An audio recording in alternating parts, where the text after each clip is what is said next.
Have you ever faced a high stakes situation unprepared? Well, I'm going to give you the answer so that you never do that again. Welcome to How to Get What You Want. This podcast is for driven women ready to claim their goals and navigate their careers with clarity and confidence. Join me as we explore real stories, tools, and strategies to help you steer your career exactly where you want to go. Let's get started on helping you get what you want. Hi, friends. I'm Susie, and I'm so glad that you made the choice to be with me today because this topic is so important to me. And it's likely because I have suffered the consequences many times of not having situational awareness. And it's so important, and it can be really easy to tweak your awareness about a situation before you go in. And I remember one example of when this happened to me and really burned me was I was going to listen to a call when I was maneuvering through the airport. And I had told my colleague that I would just be listening in because I would not be set in a place where I could really represent our position. And I was starting to listen. They were doing introductions. And right as I got into a packed train at the airport, my colleague threw it to me, and it was really quiet in the train, and all of a sudden I took on this persona of like this really strong, like, we got to get what we have to get. And it didn't go well for us because I wasn't ready. I wasn't in the place I needed to be. I hadn't set my mindset. And so that's what this is all about, is being really clear about how do you want to show up? What's important to the other party? And how are you going to walk in? And as I was getting ready for this, I looked up some of the research around situational awareness, and it's a little eye-opening to consider how risky it can be if you aren't situationally aware. A friend of mine that I used to work with was a private detective for a while, and he said he followed people around for weeks. And he goes, it was astonishing that they never noticed him, which made me really nervous. He goes, it was the most eye-opening thing. He said, if you want to realize how unaware people are, follow them around.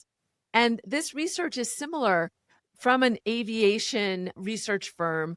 They said that 85% of flight safety incidents were flagged as loss of situational awareness, that pilots aren't crashing because of lack of skill, but because they missed the moment the game changed. I know, isn't that crazy? And then in the medical and the healthcare industries, they taught clinicians to be aware and look for the horrors in room, quote unquote, the room of horrors, as they called it. And they said that 1,000 clinicians, they doubled their awareness of hazards by just giving them this prompt before they walk in to look for this list of things. And so they trained this awareness, and it literally saved lives. And before that, they just weren't thinking about that. They were so focused on other things. And they say the same about driving and our mindfulness. It makes me really nervous to think about this because we're so distracted these days, and we're looking at our watches and our phones, and notifications come up even when we're driving. But without being a defensive driver, by being proactive as you're driving, that decreases your ability to avoid an accident. And there's research that supports that. It's really crazy. So situational awareness is seeing what's happening, know what that means, and then predicting what to do next. That's the FAA that came from their site around situational awareness. See what's happening, know what it means, and predict what's next. It's crazy that we go from meeting to meeting in our schedules.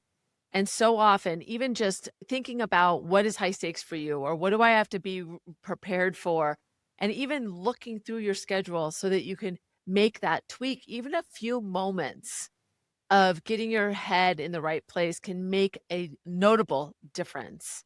In my situational awareness workshops, I end with this CLAW framework, and it's about how do you be situationally aware with a framework that gives you some things to consider. So I'm going to introduce you to that today to give you some context to what you should be I spying before you go into a situation. What do you need to be looking for so that you don't just go in with your own agenda and blinded to the people, the tone, the other things that are in the room that you might not be geared into because you're not taking that time to shift your awareness to be aware of that. So let me tell you about claw. Claw is CLAW. I always like to make my hand look like a claw, clawing your way through a meeting or a high stakes situation. It shouldn't feel like that. It should feel very intentional. It should feel like you have control of the situation so that you can be more agile in the moment so you can walk through it. So CLAW stands for the C is context, the L in CLAW is for leverage, A is action, and then the last is W for walk. Know when to go. So while I take this break, be thinking about something that's high stakes for you, a high stakes moment that's coming up for you, a conversation that you can apply CLAW. Hey, Susie here. Thought I'd pop in. I wanted to let you know I've been an executive coach for over a decade. I work with executives and they call me their silent partner because I help them increase their confidence when they're facing really difficult decisions. If you'd like to see if we're a good fit, head over to susietomandchuck.com and fill out an application. I'd love to hear from you.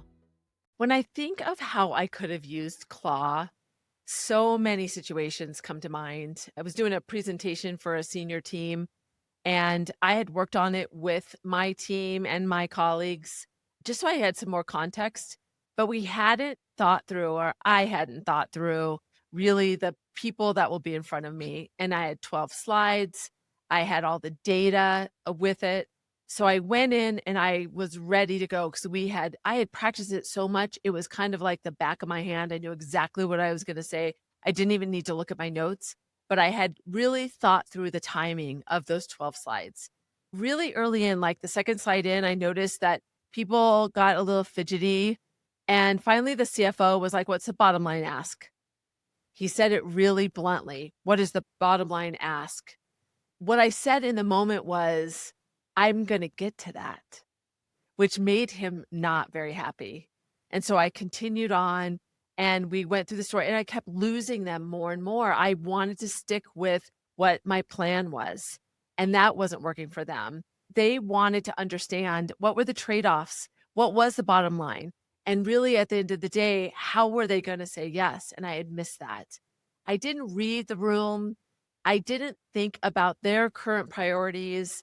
I didn't think about the combination of who was in the room and what questions they would ask. So I missed the opportunity and had to circle back, and my boss had to start getting involved because I had missed the meeting. I didn't deliver in that meeting, so she had to help me regain the influence as it related specifically to this role. So when I look back and I think about how could I have done differently with Claw, in context, their priority was speed and decision making. They didn't want the education. They wanted to know what the bottom line was so that they understood what they were saying yes to. And I didn't give it to them at the right time. I was giving it to them later. It would have been helpful for them to have it at the beginning. The leverage was their interest wasn't the data. They wanted to look at what they had to say no to in order to say yes to me. So it was a piece of the story that I didn't even have in the presentation. Action, that's about in the moment, what should I have done?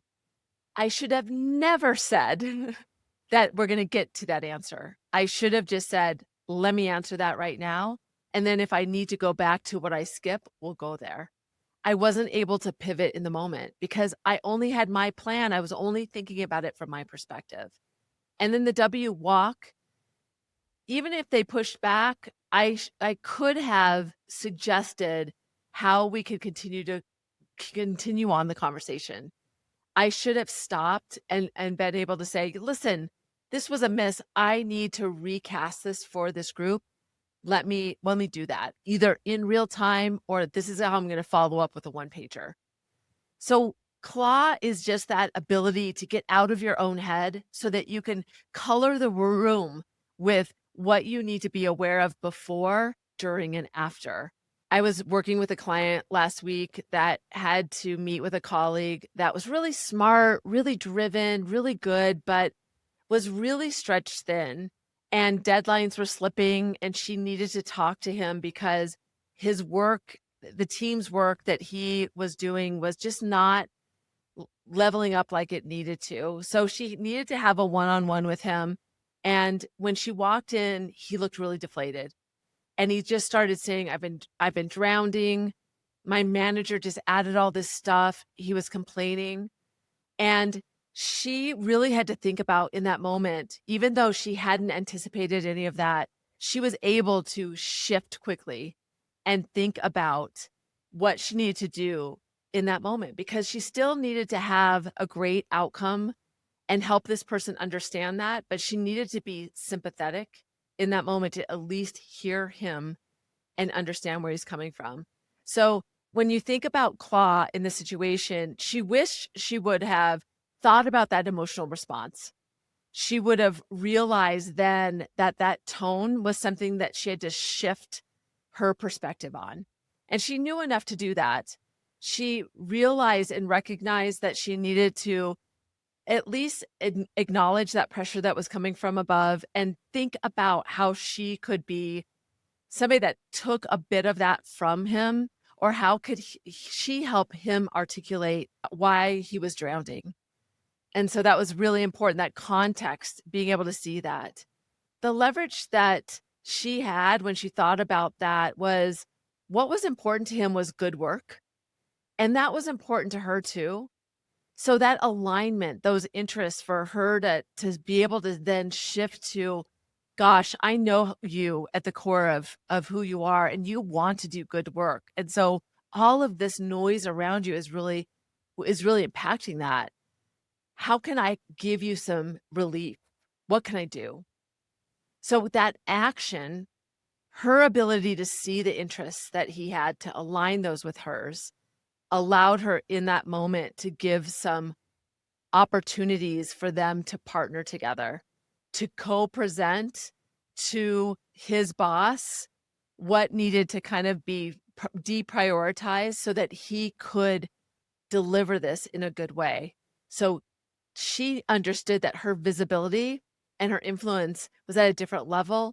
So in that moment, they had a plan together.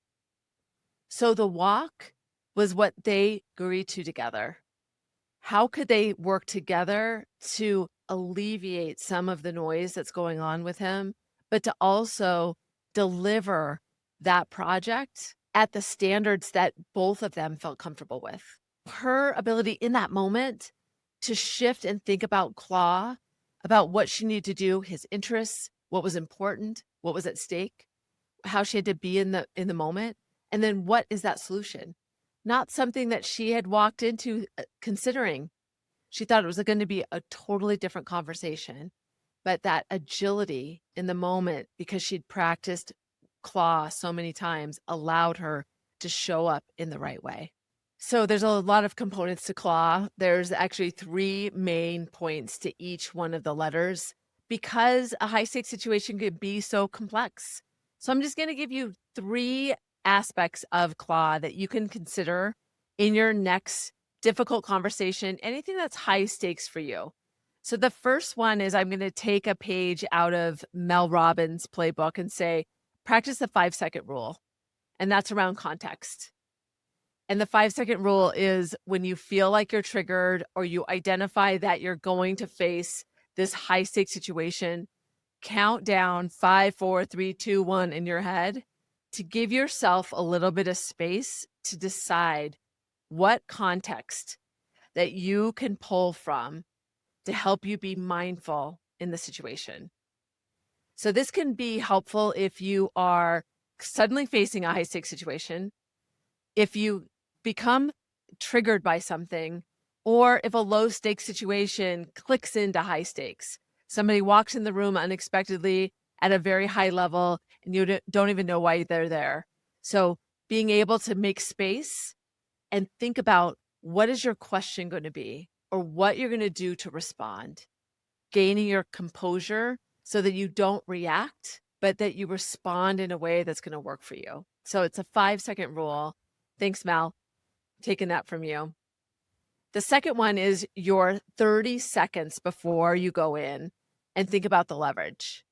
So the leverage is about the interests of the other party, the interest, your own interests, but it's also the stakes of the deal.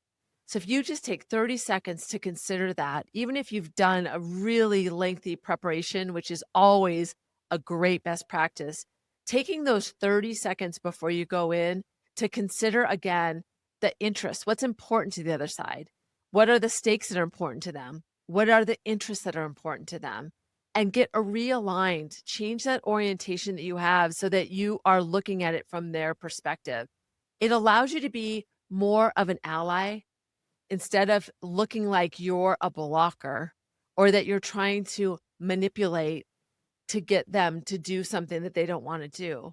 When you can frame it up in a way that they see that you see them, it helps them to be more open and collaborative. When we show that we are only focused on what's important to us, that signals to the other party to do the same. And they focus only on what's important to them. When we focus and shine a light on what's important to the other person, the rule of reciprocity makes it easier for them to do that too. It opens up a mindset to be abundant for both parties. And that's where collaboration and creativity flourish. Approaching it by showing them that you understand what's important to them has so much power. And then the last is really being clear about what is your outcome. And if you don't get that outcome, what are you going to do? When you pre-decide that, that helps you move through with confidence that you know you have a plan. Having a walk plan is half the battle. No deal is better than a bad deal.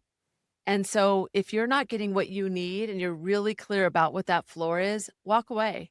You don't have to do it as like a jerk. You don't have to just like storm out. You know, we get like the movie scene in our head that we're going to be like throwing something on the table and saying, "Well, then fine with you," and just storm out.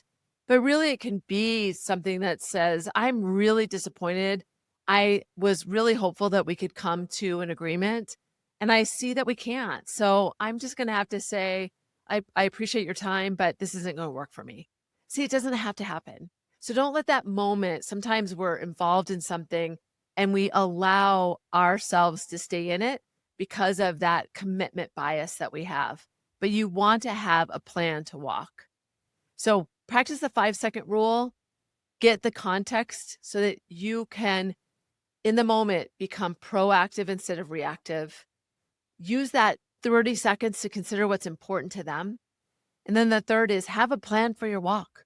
Be really clear about what's important to you and even practice what it's going to feel like to walk away. And so when I think about an action I want to challenge you to do, I really thought about this because I think we all wait to think about walking. And I want you to think about what is my walk away for the situation? If I don't get X, how am I going to walk away? What will that sound like? Even considering what is that point, that tension that you're going to walk away, it may not even happen, but it gives you more clarity about that situation. So focus on that. That's like the last one that we focus on. So I want that to be the first for you. Think about the claw and consider that piece.